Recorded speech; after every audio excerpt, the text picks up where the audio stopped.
with Asia, where pop culture meets mental health, or as I like to say, TV talks, therapy thoughts. I am your host, Asia, and today we are back with a new episode on a new show that I recently just got into, and that is Netflix's Atypical. A little synopsis before we talk about what we're going to be getting into for today's episode. Atypical follows 18-year-old Sam Gardner, a high school student on the autism spectrum, as he navigates life, love, family, and growing independence.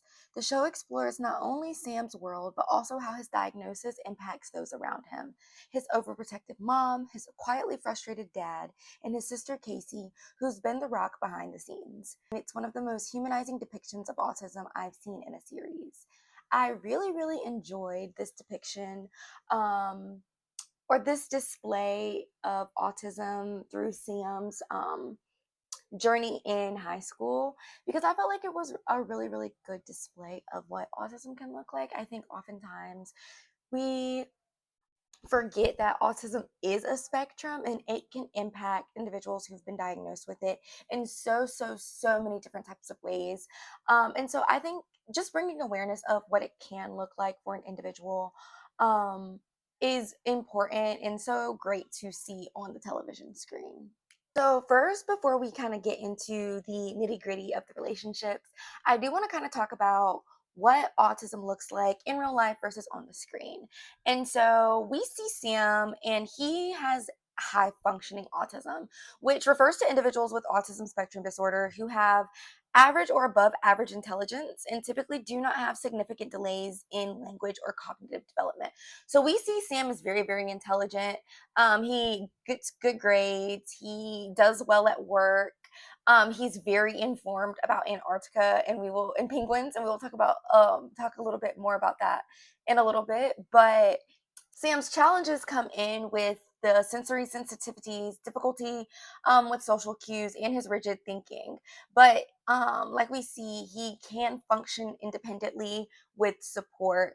And so we also see that Sam has a special interest, and neurodivergent folks typically develop deep, passionate interests that become a source of comfort and focus. And we see here that is Antarctica and the penguins. And so, oftentimes when Sam is overwhelmed, he'll go look at the penguin in the egg hatching, or he'll learn facts about the hole in Antarctica.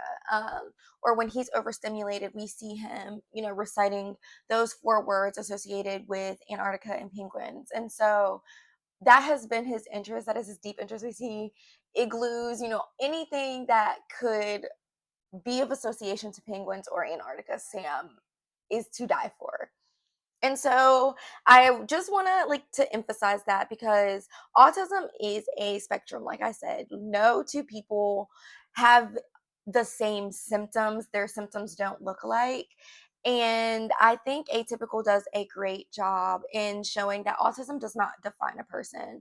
It shapes how they move through the world. And we truly see that with Sam. He is still a person. He struggles with relationships like neurotypical folks do. He does not like his younger sister, who feels like she should be protecting him sometimes. When he's like, I'm the older brother, like I should be protecting you. He does not get along with certain people at school. Certain teachers irritate him. But he can work, he can manage his money. There are things that make him a regular person. And so I really do like how the show displayed that his autism does impact how he navigates the world, not who he is, and it doesn't define him who he is as a person. Some ways that we see Sam's behaviors and how his autism, I guess, shapes how he interacts the world with his literal thinking when Paige gives him social cues. So I really enjoyed seeing the evolvement of him and Paige's relationship. And this is supposed to be his fake girlfriend, but he ends up, actually developing feelings for him, from her. And so I actually laughed a lot, especially when they had ended up breaking up, and they come back to school after winter, and Paige is like, we're gonna have a casual relationship, like that's the thing to do, we're gonna have a casual relationship. And Sam's like, what is that? So he's still going on the basis of their romantic relationship, and so he's going with those rules. You know, they hold hands, they walk the hall together, all of those things. And then she's like, actually, like some of those things are okay, but only when I say so. And like other things, they're gone. Like we don't do those because we're not in a relationship anymore. And so, you know, one thing I really, really love about Sam is his love for rules. I really resonated with that because I like rules too. I like structure. I like a plan, and I really like how he used the rules to his benefit. He didn't see it as like something that made him different or weird. He used it to his benefit to better navigate relationships. And so, you know, he's taking down rules with Zahid, his best friend, when he's giving him, you know, advice for whatever it may be, or you know, when Paige is saying, okay, this is allowed, this isn't allowed, he's taking rules because he's never been in a casual relationship. So you know, how do you want us to go about this relationship now? He's, you know, letting her kind of dictate that because he's fine with how things were. And so it was really, really funny to kind of see that. And then, you know, when he's following the rules to a T, she's like getting pissed off because she's wanting more for him, knowing that like he's very rigid and very specific, and he is going to give you what you asked for. And so she kind of gets frustrated and, you know, recognizes that like she's asking him for something that he just genuinely cannot give, like the nuances he does not get. And it just made me laugh because you know, he was very, very clear on how to navigate the relationship, but it came to find out like she actually wasn't, even though she was the one that set the rules. um and so I felt like that really resonated to, you know, the difficulty and the nuances that um, are hard to read in relationships with someone with autism. But even in a neurotypical relationship, I know, you know, there have been times where I have maybe said, you know, this is what I want. And then the person give me exactly that. And I'm mad because they didn't go above and beyond. You know what I'm saying? But it's like, you didn't ask for that. So how can I be angry at you because you didn't give that to me? I don't know. That just made me laugh because I thought it was so relatable, just from a neurotypical standpoint. And so I really appreciated the authors and the cast, you know, displaying that um that challenge for Sam to kind of figure out what does this look like now. Um we also see how his autism impacts him, especially in big crowds, or when it's like really, really loud. He gets very, very overstimulated pretty fast. And so we see that he often has his noise cancellation headphones handy around his neck. You know, if he's in the hall and it's way too crowded, he will like throw those on and run to, like, he has this little closet that he likes to go to, or he'll throw those on and start reciting his little four words that calm him down and soothe him. And so we see that that kind of impacts how he is able to interact and engage. So, you know, like big crowds, football games, you know, being in the cafeteria with a lot of people, being in the hall is just really challenging for him. And then we see it with his just use of logic over emotion. Sam is very, very cut and dry, black and white. Again, something to appreciate about him. And that is very, very obvious when he is having certain conversations. I really enjoyed seeing it when it came to lying, because he's like, I don't know how to lie. Like, I'm very honest. I'm very brutally honest. Like, I genuinely don't know how to lie. And so he's getting all this advice from Zahid on how to lie, and he's just very uncomfortable, you know, and he's having to tap into you know, stroking someone's egos, tap into the emotional play of lying. And this is very, very uncomfortable for Sam. So, you know, we see aspects like this where his autism interact or impacts his way of life and how he just like interacts and goes about functioning in this world. Like I said, one thing I really appreciated was Sam's honesty, and in honor of his honesty and Elsa going on her journey to practice hers, because you know, she feels like she's been living a lie and lying her entire life, or you know, at least for much of her life since having children. And she's practicing, you know, blatant and brutal honesty, and Sam's just honesty, you know, no filter. I am wearing my shirt created by my boss. I do not have the energy to pretend like I like you today, and that is felt because that energy will definitely exude with Sam. You know, if he does not have the energy to play nice with you, he's not going to. So I am wearing this in honor of Sam and his brutal honesty, and telling it like it is. So now we're going to talk a little bit about the family dynamics that were displayed in this show, because chef's kiss. They did their job. The authors and the creators of the show really did their one with showing just how the family dynamics exists oftentimes when there is a child with special needs, and how this can define so many different relationships within that family unit. So we see Doug, Sam's dad, struggling to connect with Sam and even walking away earlier in life out of fear when Sam first got his autism diagnosis. So that's something I think that comes up more so in season 2. But we see Elsa held a lot of resentment towards Doug for walking away.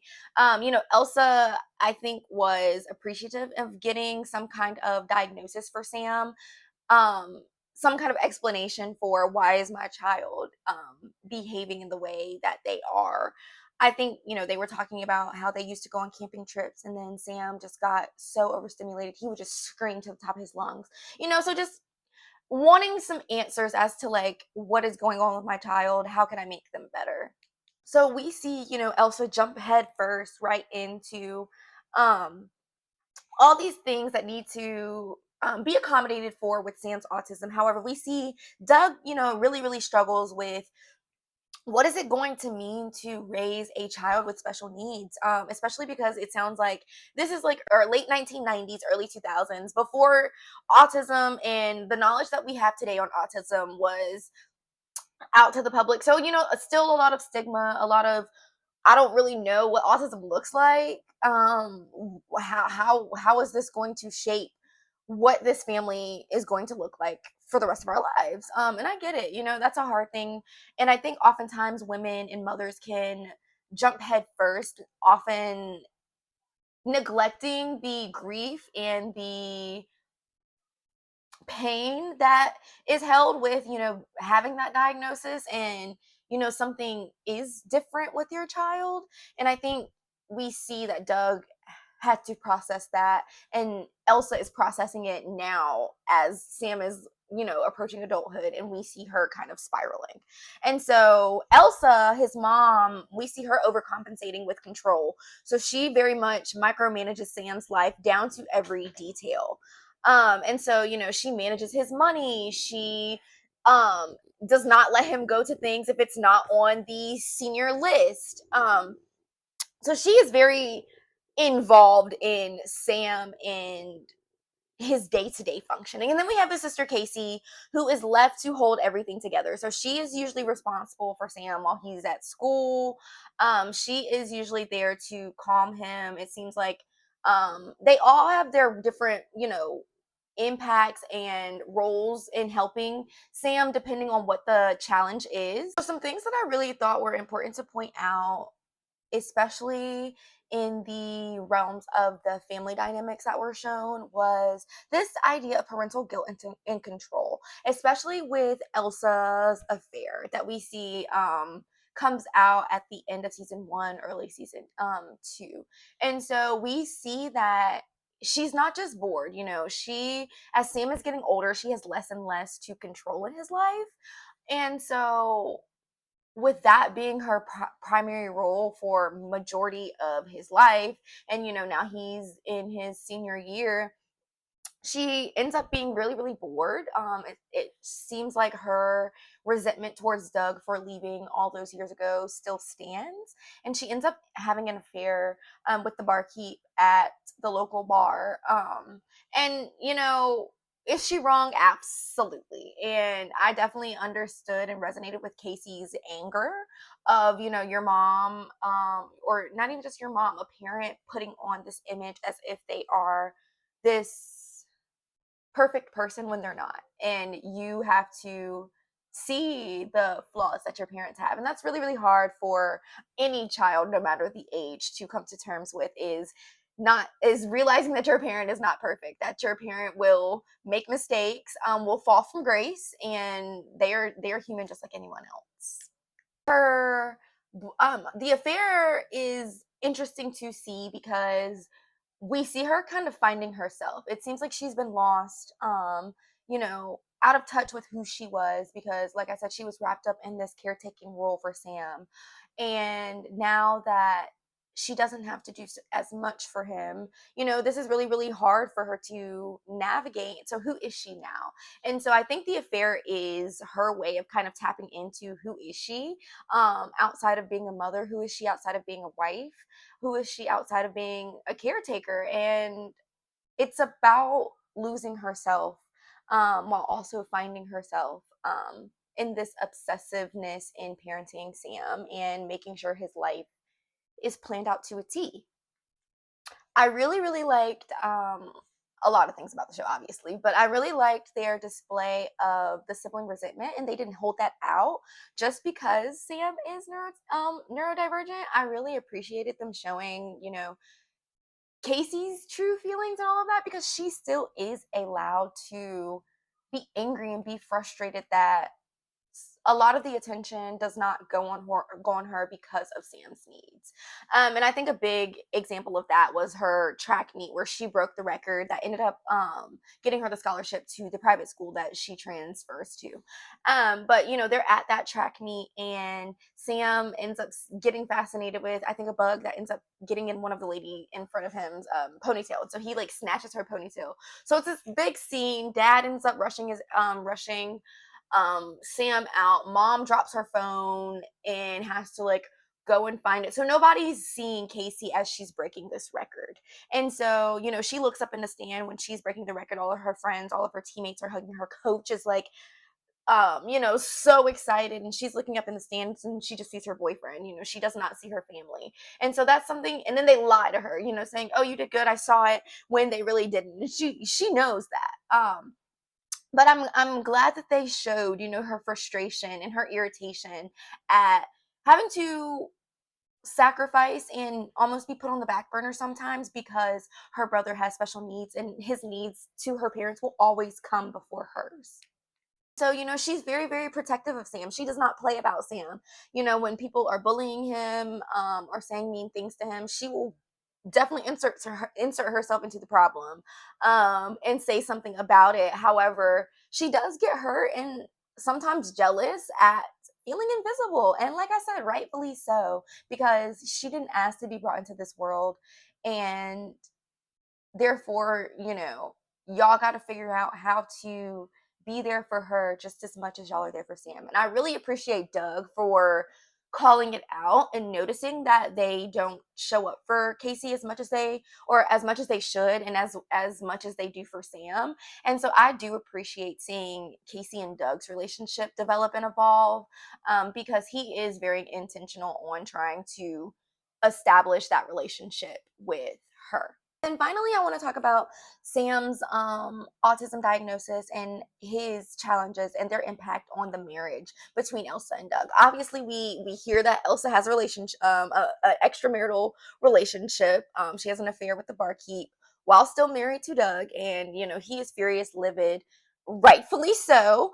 And Sam, before this even comes out, we see just the strain that, Sam's diagnosis has on their marriage. They confront his autism and his challenges very, very differently, which we see that, like I said, when he chooses to leave when Sam was little, compared to Elsa just diving headfirst into it. Doug is more fearful and avoidant, whereas Elsa is more controlling. And so we just see that they have different ways of approaching it and navigating it.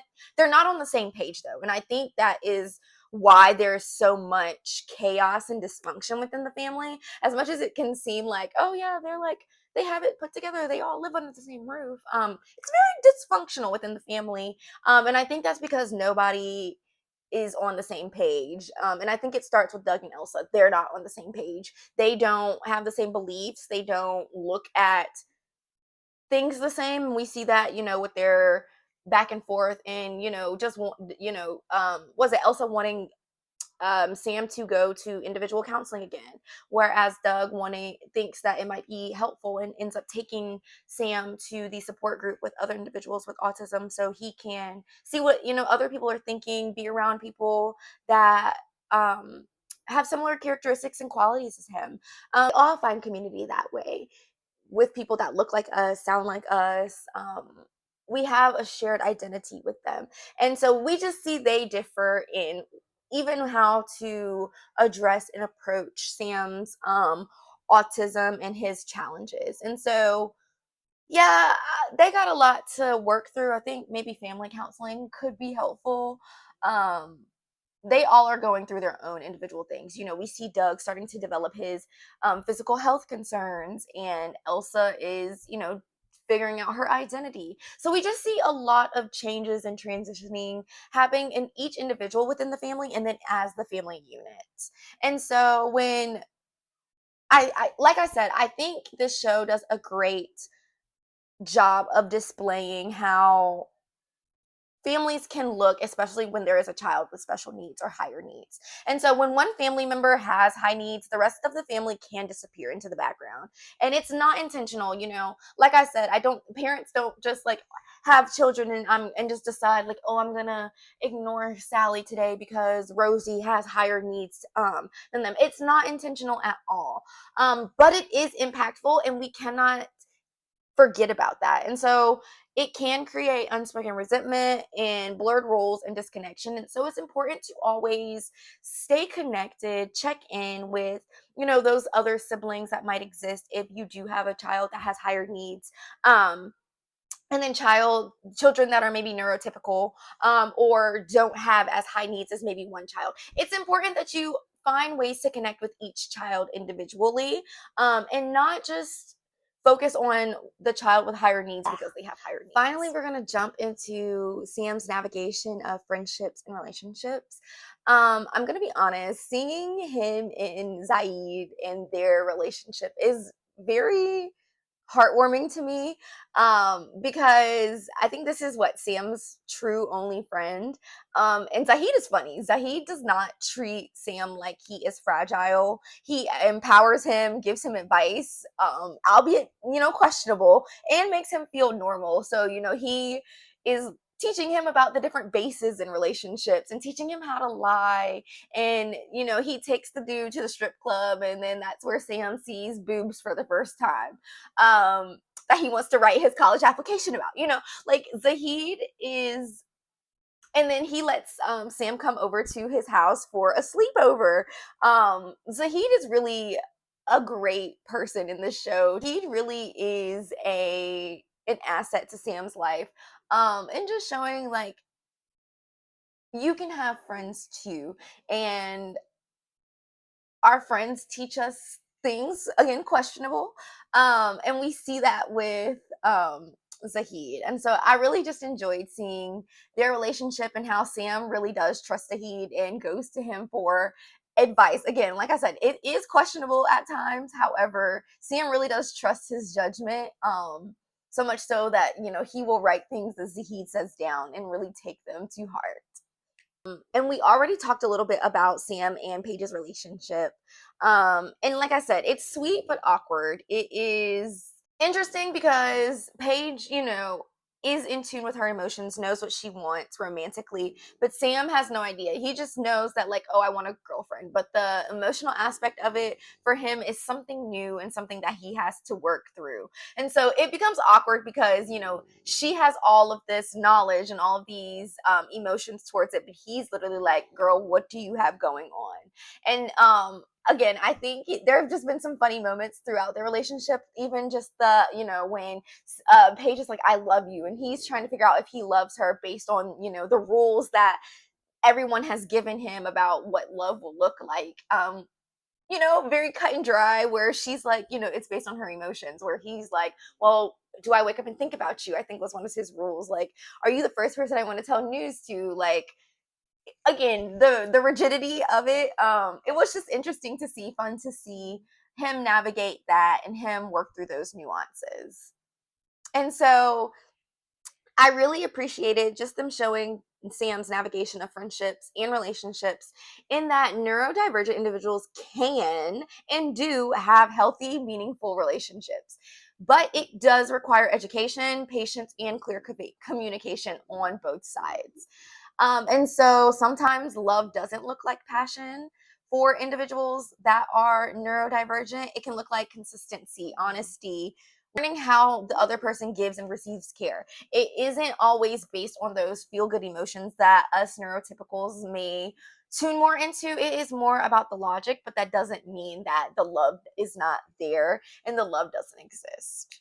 And so I really enjoyed just watching the display of relationships in Atypical, because Sam's journey is more than about his autism. It's about learning to be yourself in a world that keeps telling you how to be, something that I'm really, really passionate about in my clinical work with clients. So, of course, I resonated and loved this show because of that. Sam is navigating, figuring out how to date when everyone in his family, might see dating one way, but he sees things completely different than they do.